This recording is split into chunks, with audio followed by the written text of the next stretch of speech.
Hello friends. आज के इस वीडियो के अंदर हम लोग डिस्कस करेंगे टाइप्स ऑफ ब्रिज के बारे में कि ब्रिज जो है हमारे कितने टाइप के हो सकते हैं।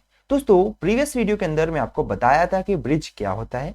तो ब्रिज में आपको बता चुका था कि एक स्ट्रक्चर होता है जो कि हमको अलाउ करता है किसी भी फिजिकल ऑब्स्टिकल्स को क्रॉस करने में हमारी मदद करता है। उस स्ट्रक्चर को हम लोग ब्रिज बोल देते हैं। तो दोस्तों जो आज ब्रिज है, ब्रिज को हमने अलग अलग टाइप के अंदर क्लासीफाई किया है। आज मैं आपको सारे जो टाइप्स है ब्रिज के उनका क्लासिफिकेशन बता दूंगा। देन इसके बारे में जो ज्यादा इंपॉर्टेंट है उनको हम लोग सेपरेटली डिटेल में डील करेंगे। ठीक है, तो फ्रेंड्स स्टार्ट करते हैं। सबसे पहला और जो इंपॉर्टेंट टाइप का जो ब्रिज है वो कौन कौन से हो सकते हैं। तो दोस्तों ब्रिज को हमने अलग अलग चीजों के हिसाब से क्लासिफाई किया है, जैसे कि आप देख सकते हैं अकॉर्डिंग टू। सबसे पहले बात हमने अगर करें तो ब्रिज को हमने कंस्ट्रक्शन मटेरियल के हिसाब से क्लासिफाई किया है। अब कंस्ट्रक्शन मटेरियल के हिसाब से ब्रिज हमारे कितने टाइप के हो सकते हैं वो अभी जस्ट मैं आपको इस वीडियो के अंदर ही बताऊंगा। लेकिन पहले मैं आपको बता देता हूं कि हमने मटेरियल को किस किस हिसाब से क्लासिफाई किया है। दोस्तों सेकंड अगर बात करें हम लोग तो सेकंड हमने किसके हिसाब से क्लासिफाई किया ब्रिज को। ब्रिज को हमने यूसेज बोल दे या फिर ट्रैफिक बोल दे या फंक्शनलिटी बोल दे, इसके हिसाब से भी ब्रिज को क्लासिफिकेशन किया है। ठीक है, नेक्स्ट अगर बात करें दोस्तों ब्रिज को क्लासिफाई किया है अकॉर्डिंग टू स्पान। जो स्पान होता है, अब स्पान क्या होता है कंपोनेंट्स में आपको बताने वाला हूं, उसमें आपको समझ में आएगा। तो हमने स्पान्स के अकॉर्डिंग भी इनको क्या किया है, क्लासिफाई किया है। देन दोस्तों जो लाइफ स्पान होता है कि कोई ब्रिज कितने टाइम तक चल सकता है, जैसे कि आपकी एक लाइफ नॉर्मल लाइफ की अगर बात करें या एज की बात करें कि जो ह्यूमन बींग हो गया नॉर्मली 70 to 80 ईयर्स तक जीता है आजकल। ठीक है, तो उसके हिसाब से भी हमने ब्रिज को भी क्लासिफाई किया है कि ब्रिज की एक लाइफ कितनी हो सकती है। देन अगर बात करें दोस्तों इसका जो हॉरिजॉन्टल अलाइनमेंट है उसके अकॉर्डिंग हमने ब्रिज को कैसे क्लासिफाई किया है। ठीक है, देन अगर बात करें दोस्तों वर्टिकल अलाइनमेंट के हिसाब से भी हमने ब्रिज को क्लासिफाई किया है। और देन इसके बाद अगर बात करें दोस्तों स्पान जो रहता है, ठीक है, स्पान के अरेंजमेंट के हिसाब से भी ब्रिज को क्लासिफाई किया गया है। नेक्स्ट अगर बात करें दोस्तों मूवमेंट, तो मूवमेंट के हिसाब से भी ब्रिज को क्लासिफाई किया गया है। एंड लास्ट में जो है दोस्तों स्ट्रक्चरल अरेंजमेंट है। सो फ्रेंड्स यहाँ पर आप देख सकते हैं कि ब्रिज को हमने इन फैक्टर्स के हिसाब से या फिर इनके अकॉर्डिंग क्लासिफाई किया। पहला कंस्ट्रक्शन मटेरियल, यूसेज बोल सकते हैं हम लोग या ट्रैफिक बोल सकते हैं। स्पान के हिसाब से लाइफ स्पान हो गया इसका, horizontal alignment, vertical alignment, span arrangement, movements और स्ट्रक्चर अरेंजमेंट, इन सब के अकॉर्डिंग हमने ब्रिज को क्लासिफाई किया है। अब बात करते हैं दोस्तों कि आखिर में ये जो ब्रिज है हमारे जो कंस्ट्रक्शन मटेरियल है इसके अकॉर्डिंग कितने टाइप के हो सकते हैं। दोस्तों आप देखेंगे ब्रिज का क्लासिफिकेशन कंस्ट्रक्शन मटेरियल के अकॉर्डिंग। तो मतलब क्या है कि एस मतलब जो ब्रिज है उनका क्लासिफिकेशन किया है कि आप वहां पर कौन सा मटेरियल यूज कर रहे हैं, ब्रिज को बनाने के लिए कौन से मटेरियल का आपने यूज किया है। ठीक है, तो यहां से अगर आप देखेंगे तो टिम्बर ब्रिज हो सकता है। मैं बोल सकता हूं according to material used for construction कि आपने कंस्ट्रक्शन करने में कौन से मटेरियल का यूज किया है। तो अगर आप टिम्बर यूज कर रहे हैं तो उसको टिम्बर ब्रिज कहा दिया गया है। अगर आप फ्रेंड्स वहीं पर मैसनरी यूज किए तो आपने उसको मैसनरी ब्रिज कहा दिया गया है। और अगर आपने वहां पर स्टील यूज किया ब्रिज बनाते वक्त तो उसको स्टील ब्रिजेस कह देते हैं। आगे अगर बात करें, अगर आपने आरसीसी का ब्रिज बनाया डेट इज रेनफोर्स्ड आपने वहां पर यूज किया है और कंक्रीट यूज किया है डेट इज रेनफोर्स्ड कंक्रीट अगर आपने यूज किया है तो उसको हम आरसीसी ब्रिज भी कह देते हैं। क्लियर हुई ये बात। नेक्स्ट अगर आगे बात करें फ्रेंड्स, अगर आपने प्री स्ट्रेस्ड कंक्रीट का यूज किया है तो उसको प्री स्ट्रेस्ड कंक्रीट ब्रिज कह देते हैं। फर्दर अगर बात करें दोस्तों कंपोजिट, मतलब आपने इतने सारे जो मटेरियल दिया है इसमें से कोई से भी दो या दो से ज्यादा अलग अलग मटेरियल को मिलाकर ब्रिज बनाया है तो उसको हम लोग कंपोजिट ब्रिज कह देंगे। क्या बोले फ्रेंड्स, मैं यहाँ पर बताया आपको कि अकॉर्डिंग टू कंस्ट्रक्शन मटेरियल की जब ब्रिज हम लोगों ने बनाया है तो ब्रिज कौन कौन से मटेरियल से बना है उसके अकॉर्डिंग ब्रिज को क्लासिफाई किया है। अगर आपका ब्रिज टिम्बर का बन रहा है तो उसको टिम्बर ब्रिज कहा गया है। अगर आपका ब्रिज मैसनरी से बन रहा है तो उसको मैसनरी ब्रिज कहा गया है। अब मैसनरी क्या होता है दोस्तों, आप लोगों ने कंस्ट्रक्शन मटेरियल में पढ़ा होगा, मैं यहाँ पर नहीं बता रहा हूँ। अगर आपको जानना है तो आप इसी चैनल पर आपको इसकी वीडियो मिल जाएगी। ठीक है, स्टील ब्रिज क्या होगा दोस्तों, अगर ब्रिज आप स्टील का बना रखे हैं तो उसको स्टील ब्रिज बोल दिया। ऐसे ही रेनफोर्स्ड कंक्रीट में क्या होगा, ऐसा ब्रिज जो उसके अंदर आपको क्या देखने को मिल रहा है, रेनफोर्स्ड मतलब आरसीसी का बना हुआ है, उसके अंदर आपको कंक्रीट भी देखने को मिल रहा है। क्या देखने को मिल रहा है, कंक्रीट भी देखने को मिल रहा है। जैसे कि मैं यहाँ पर बताऊं तो कंक्रीट भी है, साथ में इस कंक्रीट के अंदर आपने स्टील डेट इज रेनफोर्समेंट का भी यूज किया है, डेट इज क्या बोले, रीएनफोर्समेंट। ठीक है, तो इस यहां से जो आपको ब्रिज देखने को मिलेगा उस ब्रिज का नाम रखा गया है reinforced concrete bridge, pre stressed concrete bridge. दोस्तों ऐसे जैसे कि आपने प्री स्ट्रेस्ड मेंबर पढ़े होंगे, मतलब कि अगर ब्रिज बनाने के लिए हम लोग ऐसे मेंबर्स का यूज कर रहे हैं जिसके अंदर पहले से ही प्री स्ट्रेस्ड है। जैसे कि आप जानते हैं कि एक होता है प्री टेंशनड हमारा जो मेंबर्स होता है, या फिर बोले हम लोग post tensioned post pre stressed tension member होते हैं, उनका यूज किया गया है। ये आप पढ़े होंगे मेरे ख्याल से आरसीसी के अंदर। अगर आपने आरसीसी अभी नहीं पढ़ा है तो आप आगे वाले सेमेस्टर में इसको डील करेंगे। तो अगर मैं सीधा सा बोल रहा हूं कि अगर आप प्री स्ट्रेस्ड मेंबर्स का यूज करेंगे कंक्रीट ब्रिज के अंदर, या प्री स्ट्रेस्ड कंक्रीट मेंबर का यूज किए ब्रिज बनाने में, तो उसको प्री स्ट्रेस्ड कंक्रीट ब्रिज कह दिया गया। ऐसे ही दोस्तों कंपोजिट ब्रिज की अगर मैं बात करूं तो कंपोजिट ब्रिज मतलब कि एक से ज्यादा मटेरियल का आपने यूज किया। मानो आपने टिम्बर का भी यूज किया, आपने स्टील का भी यूज किया, तो ये सा जो ब्रिज है इसके अंदर दो मटेरियल आपने यूज किए, तो इसको हम लोग क्या बोल देंगे, कंपोजिट ब्रिज बोल देंगे। या फिर दोस्तों आप दो से ज्यादा मटेरियल भी यूज कर सकते हैं। अगर मान लो आपने स्टील तो यूज किया, स्टील के साथ साथ आपने यहाँ पर आरसीसी का भी कुछ इससे यूज कर लिया, डेट इज रेनफोर्समेंट भी आपने यहाँ पर डाल दी और कंक्रीट भी आप यहाँ पर मिला दिए, तो इसको भी हम लोग कंपोजिट ब्रिज बोलेंगे। सो फ्रेंड्स, मेरे ख्याल से आपको ये क्लासिफिकेशन जो है अकॉर्डिंग टू मटेरियल वो क्लियर हो गया। नेक्स्ट अगर बात करें फ्रेंड्स, इसी के अंदर हम लोग क्लासिफिकेशन अकॉर्डिंग टू यूसेज या फिर ट्रैफिक की, जो ब्रिज आपने बनाया है, क्या ब्रिज बनाया है वो किस पर्पस के लिए बना है। ठीक है, यूसेज बोल सकते हैं हम लोग। तो किस पर्पस के लिए बना है, foot bridge and pedestrian bridge. दोस्तों अगर ब्रिज हम लोग ने पैदल चलने के लिए बनाया, या फिर बोल सकते हैं हम लोग कि हम केवल क्रॉस करें, उस ब्रिज पर कोई भी गाड़ी वगैरह ना जाए, कोई भी व्हीकल उसके ऊपर से ना गुजरे, केवल और केवल जो इंसान है वो ही अलाउड है उस पर चलने के लिए, तो उस ब्रिज को हम लोग फुट ब्रिज बोल देते हैं या फिर पेडेस्ट्रियन ब्रिज कह देते हैं। क्लियर हुई ये बात फ्रेंड्स? आगे बात करें इसी के अंदर, तो वो हमारा हो सकता है हाईवे ब्रिज। दोस्तों हाईवे ब्रिज आप समझ सकते हैं क्या होते हैं, जब आपकी जो आप जिस बस में या कार में मूव कर रहे हैं, हाईवे से गुजर रहे हैं, तो वहां पर जिस ब्रिज से आप गुजरेंगे तो वहां पर उस ब्रिज को नाम दे दिया गया क्या, हाईवे ब्रिज। क्लियर? बात करें रेलवे, दोस्तों जिस ब्रिज से रेल्स गुजरती है, ट्रेन से गुजरती है ना, ट्रेन से जिस ब्रिज से गुजरती है उस ब्रिज को नाम दिया गया है क्या, रेलवे ब्रिज। क्लियर हुई बात? आगे अगर बात करें दोस्तों एक्विडक्ट, मतलब कि एक्विडक्ट के ऊपर जिस ब्रिज को अगर हम लोग बना रहे हैं, या फिर बोले एक्विडक्ट के लिए उस ब्रिज को बना रहे हैं, तो उस ब्रिज का नाम हो जाएगा एक्विडक्ट ब्रिज। अब ये क्या होता है दोस्तों, आप इरिगेशन इंजीनियरिंग के अंदर देखे होंगे, डील की होंगे एक्विडक्ट क्या होता है। ठीक है, फर्दर अगर बात करें फ्रेंड्स हम लोग, तो वायडक्ट, ये भी आप इरिगेशन इंजीनियरिंग के अंदर डील किए होंगे।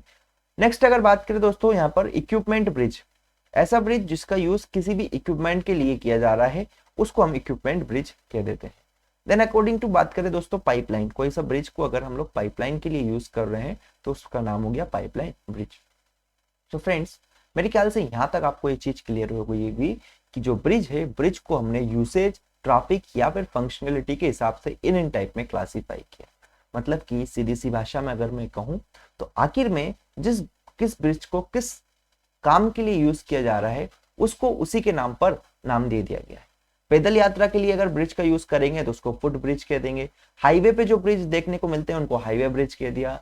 रेलवेज के लिए, डेट इज ट्रेन के लिए, ट्रेन को गुजारने के लिए जिस ब्रिज का यूज किया जाता है उसको रेलवे ब्रिज कह देते हैं। ऐसे ही एक्विडक्ट, वायडक्ट, इक्विपमेंट और पाइपलाइन को निकालने के लिए, पाइपलाइन को वहां से गुजारने के लिए जिस ब्रिज का यूज किया गया है या बनाया गया उस ब्रिज को पाइपलाइन ब्रिज कह दिया गया। क्लियर हुई फ्रेंड्स?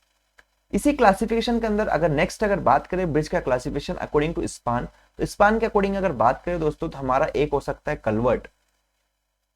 अगर आपका स्पान, क्या बोला मैं, अगर आपका स्पान जो रहेगा ब्रिज का लेस देन 6 मीटर है तो आप उसको क्या कहेंगे, कलवर्ट कह देंगे। आपसे कोई पूछता है कि कलवर्ट क्या होता है, अगर ब्रिज का स्पान लेस देन 6 मीटर है तो उसको क्या कहेंगे हम लोग, कलवर्ट कह देंगे। क्लियर हुई बात? नेक्स्ट अगर बात करें दोस्तों शॉर्ट स्पैन ब्रिज क्या होता है, तो शॉर्ट स्पैन ब्रिज बोल दो या शॉर्ट स्पैन ब्रिज बोल दो, अगर मेरी ब्रिज की लेंथ 7 मीटर से 15 मीटर के बीच में है, क्या बोले, 7 मीटर से 15 मीटर के बीच में अगर मेरी स्पैन की लेंथ है, ब्रिज की लेंथ है, तो उस ब्रिज को हम लोग शॉर्ट स्पैन ब्रिज कह देंगे या शॉर्ट स्पैन ब्रिज कह देंगे। ठीक है, फर्दर बात करें दोस्तों इसी के अंदर, तो एक हमारे पास मीडियम स्पैन ब्रिज होता है। सो सिंपल सी बात है, अगर आपके जो स्पैन की जो लेंथ है वो 16 मीटर से 50 मीटर के बीच है, क्या बोला, अगर आपके जो स्पैन हो गया किसका, ब्रिज का स्पैन जो हो गया या स्पान हो गया, उसकी जो लेंथ है अगर 16 मीटर से 50 मीटर के बीच में है तो आप उसको मीडियम स्पान ब्रिज बोल देंगे। क्लियर हुआ। फर्दर बात करें दोस्तों लार्ज स्पान ब्रिज क्या हो गया, तो अगर आपके जो स्पान है उसकी लेंथ 50 मीटर से 150 मीटर तक आ रही है तो उस पर्टिकुलर टाइप के ब्रिज को हम लोग नाम दे देंगे क्या, लार्ज स्पान ब्रिज। क्लियर हुआ। तो फ्रेंड्स अकॉर्डिंग टू स्पान हमने ब्रिज को क्लासिफाई किया है, उसको जनरली 4 टाइप में हमने क्लासिफाई किया है। डेट इज कलवर्ट क्या होता है, अगर ब्रिज की जो लेंथ है 6 मीटर से कम रहेगी तो वहां पर आप क्या कह देंगे, उसको कलवर्ट कह देंगे। 7 मीटर से 15 मीटर के बीच में है तो शॉर्ट स्पान ब्रिज हो गया। मीडियम स्पान ब्रिज की अगर बात करेंगे तो 16 मीटर से 50 मीटर के बीच में उसकी लेंथ है तो उसको ये कह देंगे। लार्ज स्पान ब्रिज वह ब्रिज है जिसकी लेंथ जो है या स्पान जो है वो 50 मीटर से तो 150 मीटर तक है। मेरे ख्याल से फ्रेंड्स यहाँ पर आपको ये चीज क्लियर हो गई होगी कि अकॉर्डिंग टू स्पान हमने ब्रिज को किस टाइप में क्लासिफाई किया है।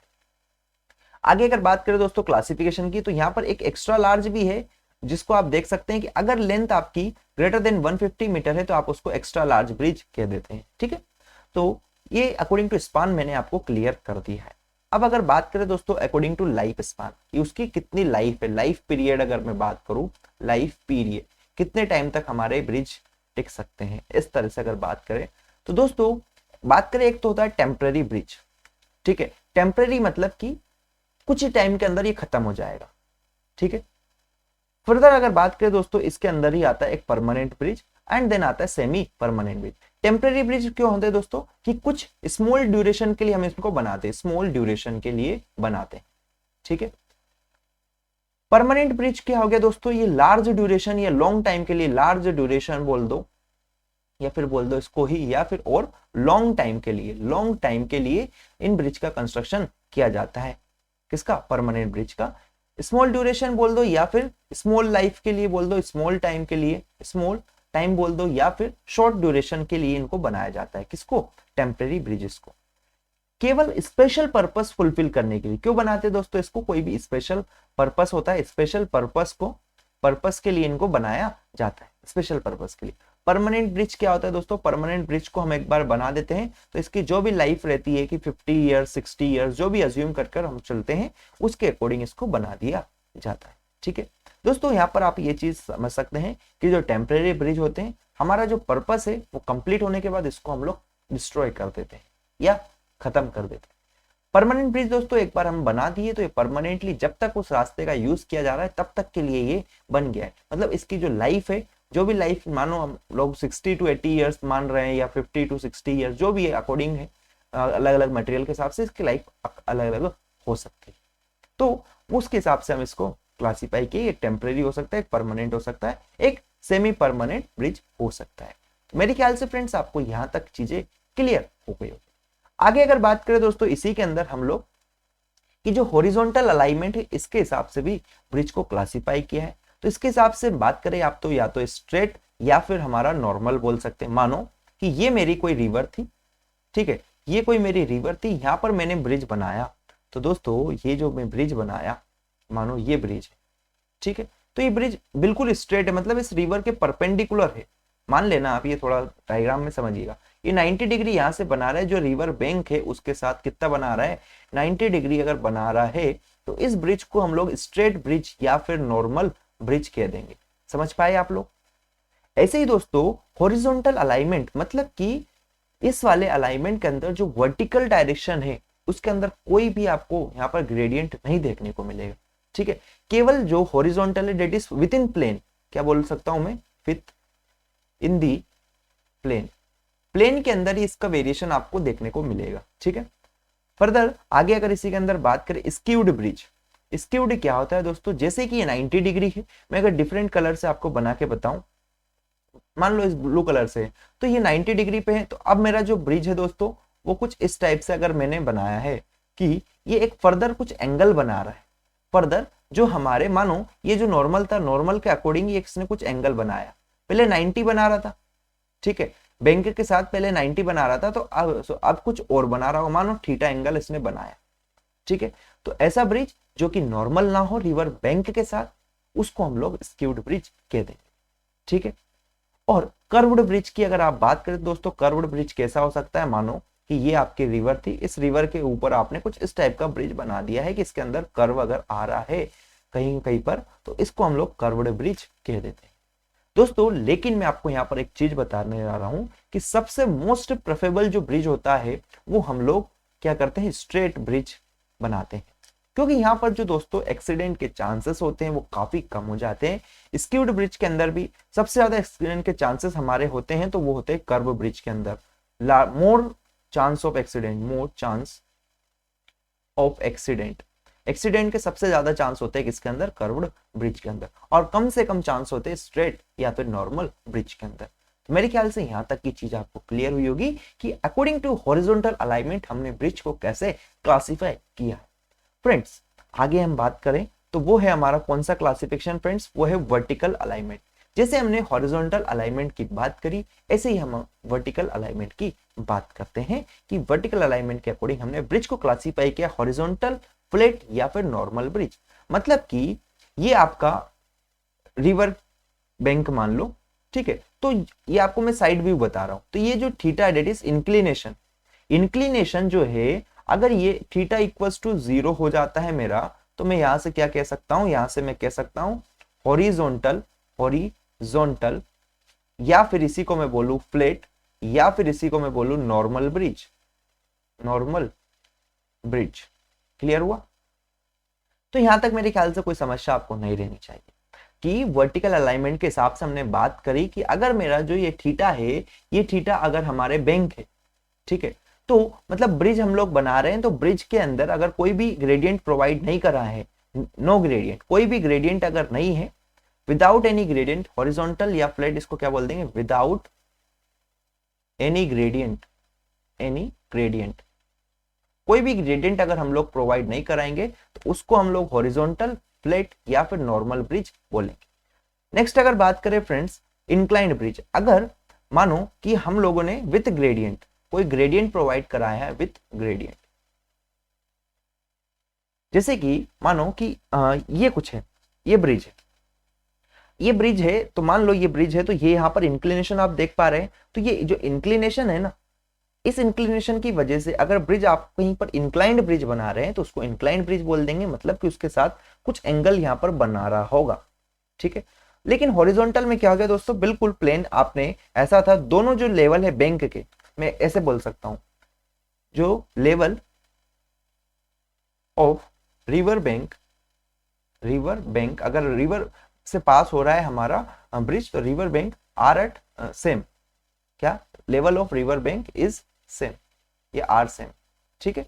मतलब कि जो रिवर के जो बैंक है दोनों साइड से, अगर मैं आपको बताऊं दोस्तों बना के यहाँ पर कि ये मेरे एक बैंक था, ये एक ये था, डेट इज फर्स्ट बैंक और ये सेकंड बैंक, तो ये फर्स्ट बैंक और सेकंड बैंक क्या है, 1 and 2 are at same level, same level. अगर दोनों मेरे एक लेवल पर रहेंगे तो इस ब्रिज को मैं क्या नाम दे दूंगा, हॉरिजॉन्टल या फिर फ्लैट या फिर नॉर्मल ब्रिज। अगर इफ क्या बोलूं मैं 1 and 2 डेट इज बैंक 1, इसको अगर मैं बैंक बोल, ये बैंक है मेरे, bank 1, river bank 1 and river bank 2, तो जो बैंक 1 और बैंक 2 है आर एट डिफरेंट लेवल या different elevation, different elevation, then यहां पर जो ब्रिज मेरे को देखने को मिलेगा इज नोन एज व्हाट, हमारा इंक्लाइंड ब्रिज। सो फ्रेंड्स मेरे ख्याल से ये चीज भी आपको क्लियर हो गई होगी कि हमने ब्रिज का कैसे क्लासिफिकेशन किया according to vertical alignment. Further आगे अगर बात करें इसी के अंदर दोस्तों, तो अकॉर्डिंग टू स्पान के अरेंजमेंट, जो स्पेन है जिसके ऊपर जो भी ट्रैफिक हमारा मूव कर रहा है, उनके अरेंजमेंट के हिसाब से ब्रिज को कैसे क्लासिफाई किया है, तो उसकी बात भी हम लोग कर लेते हैं। तो दोस्तों सबसे पहली बात करें तो सिंपली सपोर्टेड ब्रिज, अगर आप जानते हैं सिंपली सपोर्टेड बीम आपने पढ़ा होगा, तो अगर कोई ब्रिज मान लो सिंपली सपोर्टेड है, सिंपल सा हम लोगों ने ये जैसे कि सिंपली सपोर्टेड बीम आप लोगों ने देखे होंगे कि ये इस पर केवल आपने टिका दिया है, इसके जो भी बीम था इसको। ऐसे ही अगर आपने जो भी सपोर्ट से डेट इज इनको अगर मैं बोलूं एबंडमेंट्स, ठीक है, एबंडमेंट्स क्या होते हैं दोस्तों, और जो पियर्स होते हैं वो क्या होते हैं, ये मेरे ख्याल से आपको पता चल चुका होगा क्योंकि हम लोग डिस्कस कर चुके हैं, ठीक है। सो यहाँ पर ये जो बात है, क्या सिंपली सपोर्टेड ब्रिज के अंदर क्या होता है दोस्तों, अगर सिंपली आप जो स्लेब को है इन एबंडमेंट्स और पियर्स के ऊपर रख देंगे तो वहां से जो आपको असेंबली मिलेगी उस असेंबली को हम लोग क्या कह देंगे, सिंपली सपोर्टेड ब्रिज। मतलब कि जो ब्रिज की जो स्लेब है वो सिंपली सपोर्टेड है, ऐसे आप अभी समझ लीजिए। ठीक है, फर्दर अगर बात करें दोस्तों कंटिन्यूअस ब्रिज, मतलब क्या हो गया, कंटिन्यूअस ब्रिज के अंदर मैं बोल सकता हूं कि जो इंटरमीडिएट सपोर्ट है, इंटरमीडिएट सपोर्ट जो है वो आपके बहुत सारे होंगे। मतलब कि बोल सकता हूं मैं ग्रेटर दो हो सकते हैं, टू, मैं बोलूं टू और मोर देन टू। तो क्या कह रहे हैं, ऐसे ब्रिज जिसके अंदर जो पियर्स है या फिर जो सपोर्ट है वो हमारे दो या दो से ज्यादा होंगे, तो उनको हम लोग क्या कह देंगे, कंटिन्यूअस ब्रिज कह देते हैं। जैसे कि कंटिन्यूअस बीम आपने पढ़ा होगा, कंटिन्यूअस बीम के जैसा ही हमारा कंटिन्यूअस ब्रिज होता है। फर्दर बात करें दोस्तों कैंटिलीवर ब्रिज, जैसे कि आप लोगों ने देखा था कि कैंटिलीवर बीम किस टाइप का होता है, ये हमारा कैंटिलीवर बीम था। इसी टाइप का हमारा क्या होता है, कैंटिलीवर ब्रिज होता है। मतलब कि वो जो ब्रिज है एक साइड पर फिक्स होता है और दूसरी साइड से थोड़ा सा ओवरहैंग रहता है।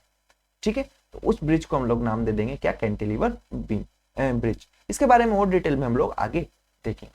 तो मेरे ख्याल से स्पान के अरेंजमेंट के हिसाब से भी आपको क्लियर हो गया होगा कि ब्रिज को हमने तीन टाइप से क्लासिफाई किया है, simply supported bridge, continuous bridge and cantilever bridge. Clear है।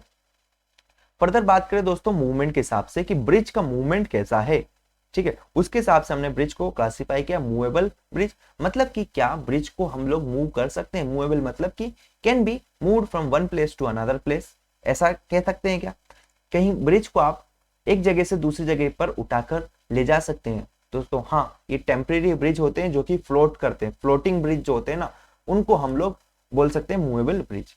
ठीक है, या फिर बोले ब्रिज का या तो पूरा का पूरा हिस्सा ही मूवेबल हो या फिर कुछ हिस्सा मूवेबल हो।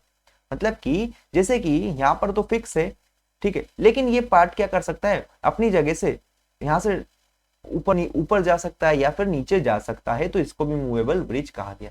तो मैं क्या बोला, मूवेबल ब्रिज हमारे ऐसे ब्रिज हो सकते हैं जो कि अपनी प्लेस से मूव कर सके। और एक होते हैं दोस्तों फिक्स्ड ब्रिज, इनको आप फिक्स कर दिए तो इनको क्या कर सकते हैं, आप मूव नहीं कर सकते। मूवेबल ब्रिज के अंदर जैसे मैं आपको एग्जांपल बताया कि हमारा जो फ्लोटिंग ब्रिज होता है, जो कि आप जब बीच वगैरह पे गए होंगे, ठीक है, गोवा बीच नाम सुना होगा, तो वहां पर आपको देखने को मिलते हैं फ्लोटिंग ब्रिज जो होते हैं, उनको हम लोग क्या बोल रहे हैं, मूवेबल ब्रिज बोल देते हैं। या फिर दोस्तों यहाँ पर मूवेबल ब्रिज के भी बहुत सारे अलग अलग टाइप्स है, जो कि मैं आपको हो सकता है आगे आने वाली वीडियोस के अंदर डिटेल में एक्सप्लेन करूं। तो आपने सुना होगा कि नीचे से जब हमारे कोई, अगर मानो ये कोई रिवर थी, इधर साइड मेरी रिवर का फ्लो हो रहा था, ये यहाँ पर ब्रिज था, ठीक है, दिस इज व्हाट ब्रिज। अब यहाँ से मान लो कोई शिप था जिसकी हाइट बहुत ज्यादा थी, लेकिन हमारे ब्रिज की हाइट इतनी नहीं थी, ऐसा बोल सकते हैं हम लोग। तो क्या करते हैं ना, ये जो ब्रिज होते हैं, ये ब्रिज अपना क्या करता है, यहाँ ब्रिज से ये खुल जाता है, बीच से खुल जाता है और ये ऊपर की साइड मूव करता है, ठीक है, जिससे कि ये ब्रिज तो खड़ा हो जाएगा हमारा और ये जो शिप था ये निकल के जा सके, फिर से अब जो ब्रिज है अपनी पोजीशन पर आ जाएगा। दोस्तों इसके क्लासिफिकेशन में आपको जरूर बताऊंगा, क्योंकि एक इंपॉर्टेंट हो सकता है मूवेबल ब्रिज के एग्जांपल्स क्या होते हैं, जो कि आपको पता होने चाहिए। So friends, according to movement हमने बात करी, या तो ब्रिज मूवेबल हो सकता है, डेट इज वो मूव कर सकता है, या फिर फिक्स हो सकता है कि एक जगह फिक्स कर दिए तो हो गया, वो उसके बाद चेंज नहीं कर सकते, ठीक है, या एक जगह से दूसरी जगह पर उसको आप बिल्कुल भी नहीं पहुंचा सकते, या फिर उसका कोई भी हिस्सा जो है ना ब्रिज का, वो बिल्कुल भी अपनी पोजीशन से डिसलोकेट या मूव नहीं कर सकता, ठीक है, वो कौन सा ब्रिज होता है, फिक्स ब्रिज हमारा होता है। क्लियर है। फर्दर अगर बात करें दोस्तों अकॉर्डिंग टू मूवमेंट के बाद हमने बात कर ली, फिर अगर बात करें अकॉर्डिंग टू स्ट्रक्चरल अरेंजमेंट, जो दोस्तों स्ट्रक्चरल अरेंजमेंट है उसके अकॉर्डिंग भी हमारे ब्रिज को हमने क्लासिफाई किया है। बीम ब्रिज हो सकता है, ट्रस का ब्रिज हो सकता है, आर्च ब्रिज हो सकता है, सस्पेंशन ब्रिज हो सकता है, कैंटिलीवर, केबल स्टेड, ये हमारे स्ट्रक्चरल अरेंजमेंट के हिसाब से दोस्तों क्या हो सकते हैं, ब्रिज हो सकते हैं। अब बीम ब्रिज क्या है, ट्रस ब्रिज क्या है, आर्च ब्रिज क्या है, ये मैं आपको बताता हूँ। सबसे पहले ये देख सकते हैं दोस्तों, ये हमारा बीम ब्रिज है, क्यों वेल और केवल यहाँ पर बीम का यूज किया गया है, इसलिए इसको बीम ब्रिज कहा गया है। आर्क ब्रिज में क्या होता है दोस्तों, आर्क आप देख सकते हैं, ये आर्क का यूज किया है, आर्क के ऊपर जो आपकी स्लेब है या इसको रखा गया है, ठीक है। या बोले दोस्तों आगे हम लोग ट्रस ब्रिज, तो यहाँ पर ट्रस का यूज करके जो भी मूवमेंट है उसको कराया गया है। ऐसे सस्पेंशन ब्रिज आप देख सकते हैं, ये सस्पेंशन ब्रिज है। कैंटिलीवर ब्रिज भी आप देख सकते हैं कि ये एक सपोर्ट था और ये ओवरहैंग पोर्शन है ना, इसलिए इसको क्या बोला है, कैंटिलीवर ब्रिज बोला है। केबल स्ट्रेट ब्रिज भी आप देख सकते हैं। फ्रेंड्स, इनको हम लोग और डिटेल में भी डिस्कस करने वाले हैं, स्ट्रक्चरल अरेंजमेंट को, ब्रिज को, कि बीम ब्रिज क्या होता है, क्या इसके एडवांटेज क्या डिसएडवांटेज है, सबकी हम लोग बात करेंगे नेक्स्ट आने वाली वीडियोस के अंदर। अभी फिलहाल आज की इस वीडियो को मैं यहीं रोकता हूं। तो मेरे ख्याल से दोस्तों आपको ये सारे जो क्लासिफिकेशन है ब्रिज के, वो मैंने क्लियर किए हैं कि ब्रिज को हमने किन किन टाइप के अंदर क्लासिफाई किया है।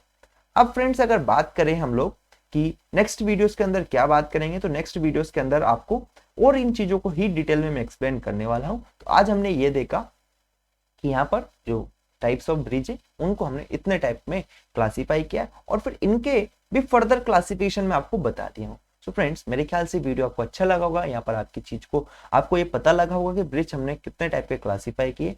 और सो वीडियो अगर अच्छा लगा तो लाइक करें, शेयर करें और नेक्स्ट आने वाली वीडियोस को भी जरूर देखें और चैनल को सब्सक्राइब करें। Thank you.